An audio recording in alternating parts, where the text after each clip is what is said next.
오늘 이게 제일 부담스럽네요. 자, 고등 영어에 의해서 보시면 큰 기간별로 지금 2월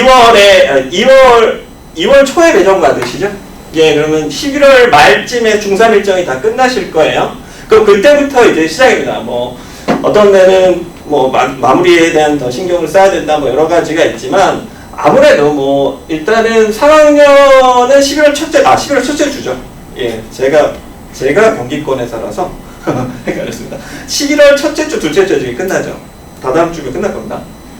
그래서 그때 이제 다 마무리가 되시면 그때부터는 오히려 이제 유일하게 어떤 기간을 보셔야 되냐면 11월부터 2월까지죠. 그리고 3월부터 7월까지입니다.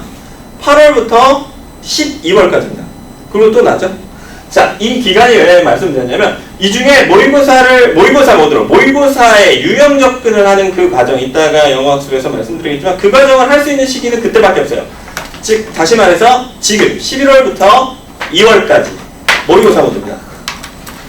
단어 준비시키고 유형을 알게 해주고 실전 모의고사를 가서 뭐 학생의 수준마다 다르겠죠. 실전을 봐야 되는 친구, 단어를 해서 듣기부터 해야 되는 친구, 단어랑 듣기를 해야 되는 친구, 구문 연습을 문법에 구문에다가 문법을 적용시킬 수 있어야 되는 친구, 그런 친구들이 여러 다양한 친구들이 있겠죠. 그 다음부터 3월부터 7월까지 내신입니다. 내신이 스타트가 되면요 거의 안 끝나요. 계속 내신만 해요. 반복이죠. 근데 그 시드를 얼마나 많이 모아두냐가 3월에 보면 바로 나타나요. 그러니까 우리가 저희 1년 동사 듣는다고 하잖아요. 그러니까 3월에 아이들이 정말 와서 열심히 해요. 난 노베이스예요 선생님. 그럼에도 불구하고 열심히 하고 따라오고, 왜냐면 모의고사 모드에서 모의고사 문제를 풀 때 3등급이 안 나온 친구들이 많아요. 근데 문제를 뭐부터 푸는지 몰라요. 그러면 듣기에서도 심지어 문제가 나눠져 있고 독해에서도 당연히 나눠져 있고요.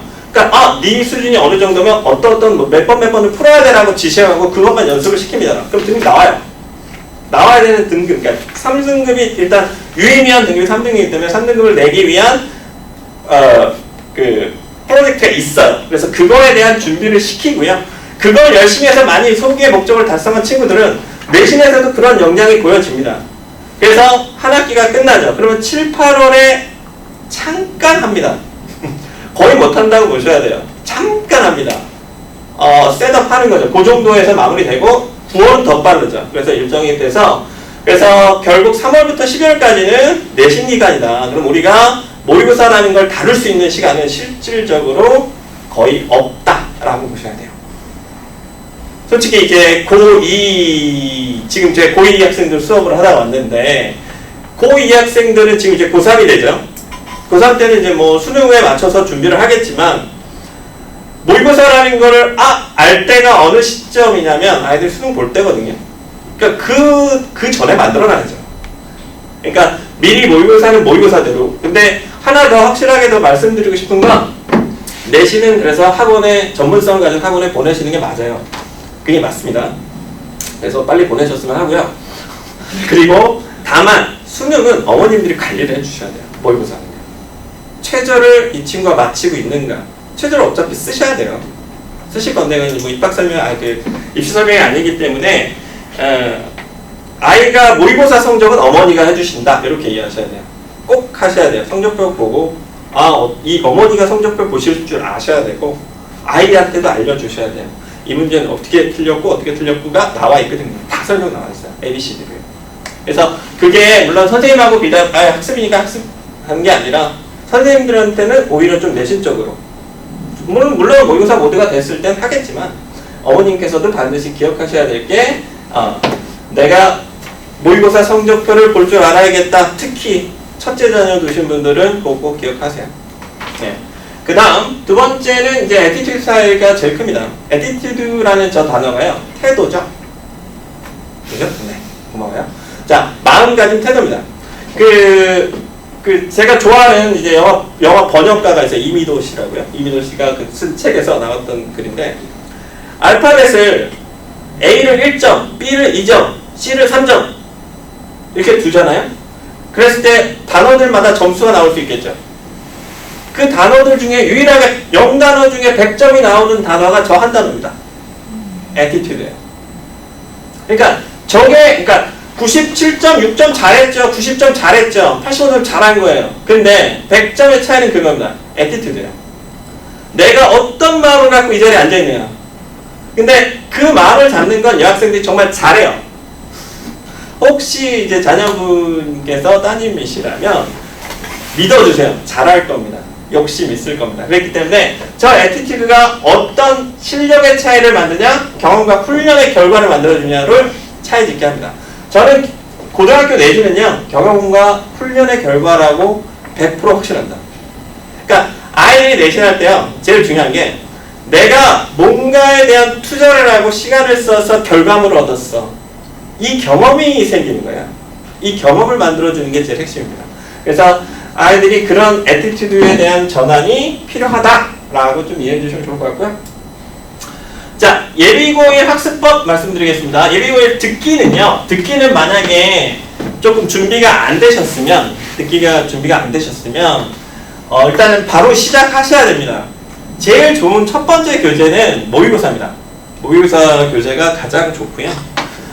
일단 3월 거부터 차츰차츰 연습하시고, 이렇게 연합교재로 나와 있어요. 묶음으로 나와 있어요. 기출, 3개년 기출, 4개년 기출, 5개년 기출 이렇게 나와 있거든요. 그 듣기만, 그래서 하시는 게 가장 좋고요. 교재를 이렇게 이게 동명 교재입니다.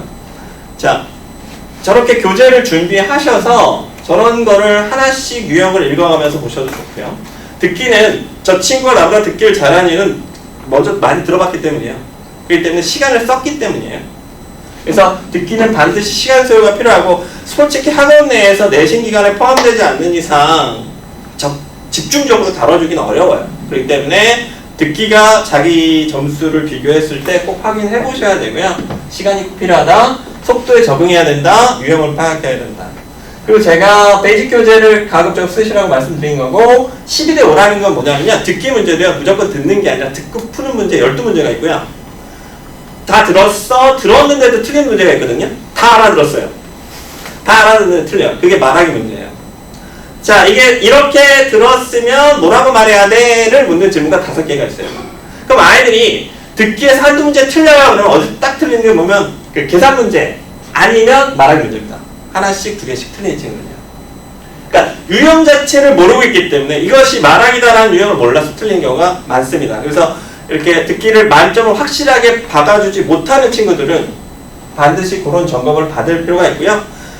12개 미만, 17문제 중에서 12개 미만으로 나오면 딕테이션 적극적으로 쓰셔야 되고요. 스크립트 써도 됩니다. 왜냐하면 해석 자체 연습이 필요한 친구라고 보여집니다. 자, 그래서 듣기 교재는 이 정도로 보여지고요. 질문인데, 동명에서 듣기 그 문제 수준이 그냥 저희 모의고사 풀어서 만점 받으면 될 수준으로만 하면 돼요? 그쵸. 아니면 더 변형해서? 아니요, 변형이 그렇게 일어나진 않고요. 크게 일어나지 않고, 문제가 일반 모의고사 어떤 유형의 문제가 아니라는 부분을 말씀드린 거고, 난이도가 높진 않아요. 예, 그렇게 수준이 높거나 그러진 않아요. 기본적인 듣기 만점이 좀 원활하게. 근데 제가 항상 그 기준점을, 1학년 기준점을 3월에 두시면 안 돼요. 9월에 두십시오. 9월 수준으로, 9월 혹은 11월 정도, 9월 수준이 딱 좋아요. 9월 수준으로 우리 아이가 정말 몇 점 정도가 나오나, 듣기가 지금 되고 있나, 준비가 된 건가 아닌가를 좀 판단하시는 게 가장 좋습니다. 그래서 딕테이션 실리 미치면, 12개 미치면 딕테이션을 활용하시고, 12개 이상이면 반드시 유형 점검을 받으셔야 된다. 이렇게 기억하시면 좋을 것 같아요. 듣기는 지금이 아니면 정말 시간 없습니다. 정말 없어요. 예, 듣기는 그 정도로 보여주시고요.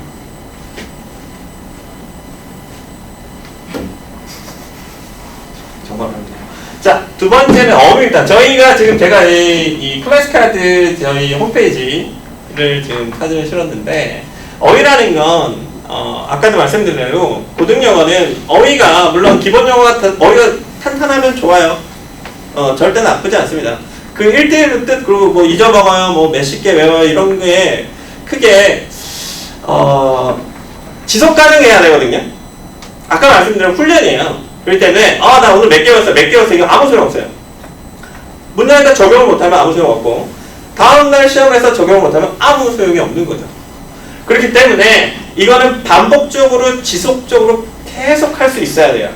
그 구조가 이제 학원에서 찾은 건 클래스 카드입니다. 온라인으로 해요. 그래서 뭐 내신 범위면 내신 범위, 복화집이 있는 경우는 복화집을 준비시킵니다. 예, 그렇게 생각해 주시면 되고, 그래서 아까도 말씀대로 9월 모평 기준으로 현재 위치, 자기가 몇 점 선인가, 독해가 28문제 중에 몇 개를 맞고 있는가, 몇 번을 틀렸는데 선생님 나는 이걸 왜 틀린 걸까요? 라고 질문할 수 있어야 돼요. 그럼 나옵니다. 몇 개 틀렸으면 아, 이 친구는 뭐를 준비해야 되는구나, 뭐가 부족하구나가 나오겠죠. 그래서 어휘라는 건 너무 단기간에 뭔가 갑자기 빡 없습니다. 절대로 없고 꾸준하게 할 수 있는 플랫폼을 찾으시는 게 제일 정확하신 거라고 보여주시고요. 지금 단계에서는 지금 뭐 학원에서 아마 예비 고일들이 들어오게 되면 바로 클래스 카드를 하시면서 전부 영어과는 다 진행하는 걸로 알고 계시고요. 만약에 조금 텀을 두고 싶다라고 하시면 저는 그냥 무조건 기초어휘예요. 기초어휘를 보시고 단어를 보시면 친구야, 단어가 있으면 단어를 찾아봤지. confront를 만약에 찾았어? 그럼 confront 밑에 바로 뭐가 나오지? 단어 밑에? 한글 뜻이 나오죠. 그 다음 바로 밑에 뭐가 나오게? 응? 바로 예문 나와? 설마? 뭐 일단 그렇지, 읽어야지. 그치? 단어 나와요. 단어 나오고 뜻 나오고 발음 나옵니다. 그 다음 품사 나오고 예문 나와요. 그러니까 이 순서예요. 그러니까 단어를 뭐 오감 사용해서 외운다고 그러죠. 그러니까 아이들이 많이 안 읽어요. 정말 많이 안 읽어요. 제가 암기 테스트를 만약에 하는 경우가 있어요. 스피킹 같은 경우는 어때요? 라이팅 과제를 하고 나서 아이들이 그 라이팅을 제출해요. 학교에서 써서 제출을 합니다. 제출하고 나면 그거를 외워서 말하는 게 스피킹이에요. 수행평가로. 그럼 이제 그걸 외우게 하죠. 그랬을 때 스피킹으로 이제 외우게 했을 때 아이들이 되게 낯설어요. 왜냐면 이 친구들 많이 읽지 않으니까. 근데 단어는요, 소리 낼 때, 지 소리를 지가 들었을 때 제일 잘해줍니다. 근데 아이들이 많이 안 읽어요. 근데 클래스 카드가 그 부분을 대처를 하더라고요. 읽어야 되거든요. 읽어야 되는 과정이 필요하고, 근데 아이들이 뭐 물론 많이 안 읽는 경우도 있어요. 여학생들은 되게 잘 읽어줍니다. 남학생들은요, 궁금하고요. 자, 그래서 예, 클래스 카드를 좀 저희가 적극적으로, 물론 프로그램에 대한 안내가 조금 더 필요하겠지만 지금 요 정도. 그래서 저희가 뭐 스피킹이나 어떤 범위 내의 단어들, 시각이나 촉각이나 이렇게 터치를 하면서 하기 때문에, 그리고 읽어서 예문을 또 활용할 수 있는 구조도 돼 있는 형태다. 그래서 지속 가능한 연습을 해주셔야 되고, 어휘는 9월 기준으로 평가를 좀 해보시면 좋을 것 같아요. 그리고 만약에 어휘집을 준비하실 거면 기초어휘로 해주세요. 그러니까 고등어휘, 그러니까 막 수능어휘 막 다루고 어디까지 했어, 뭐 모의고사 고3 거까지 풀었어, 뭐 이렇게 얘기하는데 풀 줄 아는 거예요. 풀어본 거예요. 그러니까 그게 내 내신에 그대로 적용될 거라는 생각을 하면 안 돼요. 그러니까 그런 방식으로, 그러니까 뭐 이렇게 조금 겉핥기식으로 한 거죠. 그러니까 해봤다라는 경험이 아니라 자기가 이거를 어떻게 알아야 되지 고민을 해야 돼요. 고민을 하고 왜이지, 이걸 어떻게 하면 내가 더 쉽게 접근할 수 있지를 꼭 파악하는 자세로 공부를 하셔야 됩니다. 자, 문법은요, 문법도 마찬가지입니다. 어휘도 고등 기본 어휘에 대한 숙지가 좀 더 필요하다라고 생각이 됐고요. 문법도 마찬가지입니다. 이제 용어를 거의, 문법이라는 용어를 거의 안 써요. 이제 결국 문법과 어법의 차이는요, 문법은 규칙이고 어법은 문장에 집어넣을 수 있어야 돼요. 문장에서 판단하는 겁니다. 문장에 넣을 수 있는, 문장에 적용할 수 있는가를 확인하는 건데, 중학교 때는 한두 개만 나와요. 그러니까 공문법 알면 나 알았어. 그러니까 당연히 공문법 문제만 풀리죠. 투정사 배우면 투정사 문제만 푸니까. 근데요, 고등학교 과정은요, 갑자기 뭐지? 하고 나와요. 이걸 알아야 된대요. 그러니까 전체를 윤곽을 틀고 있어야 돼요. 근데 그 어법 범위가 되게 많은 건 아니거든요. 그렇기 때문에 기본 대신 기본 틀을 갖고 있는 친구와 기본 틀을 갖고 있는 친구의 속도와 그렇지 않은 친구의 속도는 다릅니다. 그렇기 때문에 물론 그 친구도 커버는 가능하죠. 그 중요한 중심이 본인 의지입니다. 그거에 따라서 시간이 얼마나 단축되느냐를 묻는 거예요. 1학년 지나고 1학년이 거의 1학년 1학년이 마무리가 됐을 때는 거의 문법에 대한 텀은 거의 끝났다고 보셔야 되고, 반드시 지금 시간이 가장 좋은 타이밍이라고 보시면 됩니다. 그래서 문법은 기본 용어 정리, 개념 정리를 하시고 단기간에 가능합니다. 저는 제가 봤을 때 12월이면 끝납니다. 12월 전에 끝내실 수 있어요. 그래서 그렇게 이해해 주시고 학생인지가 중요하다. 그래서 그렇게 준비가 된 친구들은 학원에 와서 적용과 응용을 보다 효과적으로 할 수 있다. 만약에 난 문법이 좀 됐다라는 친구는 구문과 함께 병행해 주시면 더 좋을 것 같습니다. 그리고 혹시 몰라서 이제 적어놨는데 구문 독해라는 것과 독해는 완전히 다릅니다. 그래서 올바르게 보는 방법, 훈련하고 체화하는 겁니다. 자기 걸로 만드는. 보고 그걸 끙끙 앉아있는 게 아니라 문제 독해 볼 때 끙끙 앉아있는 게 아니라 하고 읽어야 돼요. 하지만 이게 내신 범위로 들어오면 다 끊어서 볼 수 있어야 되죠. 그래서 제가 항상 강조하는 거는 구문 독해, 문장 분석은 할 줄 아는 상황이 돼야 돼요. 할 수 있어야 돼요. 모든 문장 그렇게 보라는 게 아니에요. 알겠죠? 자, 그래서 그렇게 할 수 있는 상황을 만들어주는 게 가장 중요하다라고 생각해 주시면 되고요. 독해는 뭡니까? 독해는 글이 많아요. 그래서 행간을 읽습니다. 행간을 알아야 돼요. 흐름을 알고 이해관계를 알고 문제 의도를 파악해서 원하는 걸 주는 겁니다. 왜가 아니라 원하는 게 뭔지를 찾아내는 거라고요. 뭔가를 해석하고 왜지가 아니라 이거의 관계가 뭘까를 고민하는 겁니다. 독해는 구문 독해와 독해는 그래서 차이가 있다라고 생각해 주시면 좋을 것 같아요. 그래서 문법적인 부분은 기본적인 거에 조금 더 포커싱 해주시면 좋겠다라고 생각이 되고요. 마지막입니다. 아이고, 너무 힘든데요? 자, 그 다음 마지막입니다. 그래서 독해 파트를 넘어갔을 때는 보통 유형편, 실전편이고요. 아마 대부분의 예비 고1 학생들은 유형편에 조금 더 집중을 해주셔야 돼요. 어떤 유형이 있는가를 보시는 게 좋고, 실전편을 무조건 난 많이 풀어봤어가 아니라 실전을 푸실 땐 언제나 시간 체크를 하셔야 돼요. 시간 체크. 총 70분 보고요. 듣기 시간이 20분 정도가 나옵니다. 25분 정도가 나와요. 플레이를 했을 때 45분입니다. 그래서 그 정도 시간이 필요하다라는 거고, 예. 일단은 아까 보신 대로요. 예. 요렇게 문법 요 단락까지가 이제 중등 과정에서 기본적으로 세팅이 됐을 때 유리한 과정. 하고 났을 때 지금 어떤 그 학원에 대한 효과치를 가장 많이 볼 수 있는 상황이 아이들이 요 단계까지 왔을 때라고 보시면 됩니다. 예. 그다음 뭐 다시 한번 말씀드리겠지만 결국 지속 가능한 방법 3학년까지 혹은 이 아이가 본인이 원하는 점수를 받을 때까지 지속 가능하게 연습을 할 수 있는가, 그런 환경을 만들어줄 수 있는가, 플랫폼이 있는가를 고민해 보셨을 때 학원을 선택하시는 게 좋을 것 같습니다. 예, 지금까지 염성민이었습니다. 감사합니다.